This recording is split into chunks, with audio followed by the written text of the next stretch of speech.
Parmi les principales règles du succès, les principales règles pour vivre sa vie de leader et d'entrepreneur et rester équilibré, 3 premières leçons. Première leçon, choisissez votre environnement. Les lieux et les personnes que vous fréquentez chaque jour ont une immense influence, une influence considérable sur votre mental, vos croyances, vos idées reçues, vos goûts, vos choix, vos projets. Plus précisément, réalisez que vos projets et que vos buts sont en général, si vous n'y prêtez pas garde, ceux des 5 à 10 principales personnes qui vous entourent et que vous côtoyez au quotidien. Choisissez qui sont vos amis, qui seront vos relations. C'est la première façon de choisir sa vie et de choisir ses projets.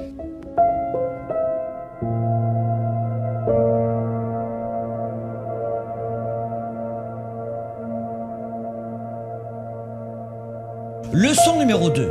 Vous voulez ressentir la victoire, vous voulez atteindre le sommet, changer de vie, progresser chaque jour. Vous voulez garder une vision positive et confiante en l'avenir. Cessez de regarder les informations, les journaux, l'actualité à la télévision ou dans les radios. Fuyez les journaux de nouvelles et d'actualité et autres faits divers, mes amis.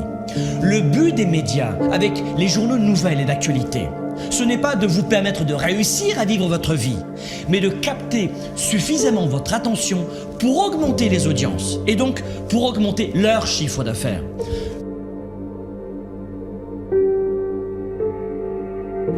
Leçon numéro 3, soyez déraisonnable. La leçon numéro 3 est essentielle pour les règles du succès. Soyez déraisonnable. Le monde a été bâti par des gens déraisonnables qui ont créé leurs valeurs et qui ont permis à d'autres d'y adhérer. Communiquez quand personne ne veut le faire. Démarchez les clients les plus difficiles. Augmentez vos standards. Ayez l'audace de voir grand quand votre entourage voit petit. Ayez l'audace de choisir vos valeurs, de suivre votre cap et non la masse. La réussite et le succès demandent une forte attitude déraisonnable pour faire de vous un grand leader, pour un monde meilleur.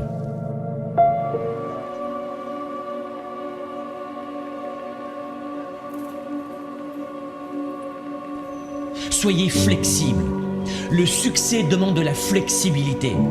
Si vos projets et vos premiers résultats tardent à venir, soyez flexible, changez d'approche, changez de cap, changez de stratégie, recalibrez vos projets. Si ça ne fonctionne pas en passant par la porte d'entrée, passez par la fenêtre. Soyez flexible.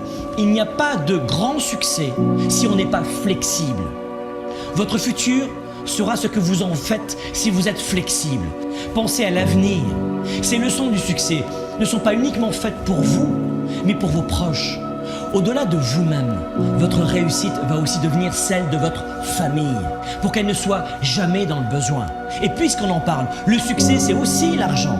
L'argent ne fait pas le bonheur, mais il apporte la liberté, le choix.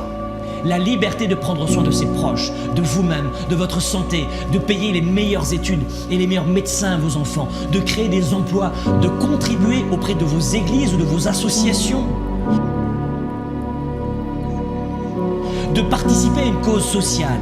Et pour être honnête, moi aussi depuis de nombreuses années, j'affronte des défis, des obstacles, des problèmes, des difficultés. Mais l'argent n'en est plus un. Faites en sorte que l'argent ne soit jamais plus un problème pour vous et pour votre famille. Si vous suivez ces premiers principes du succès, de vie finalement, vous aurez évidemment encore des problèmes et des coups durs, mais l'argent ne sera plus jamais l'un d'eux. Le succès pour vous et pour vos proches, ce n'est pas une option, c'est une obligation. Le succès, c'est une obligation qui doit déclencher en vous le plus fort engagement.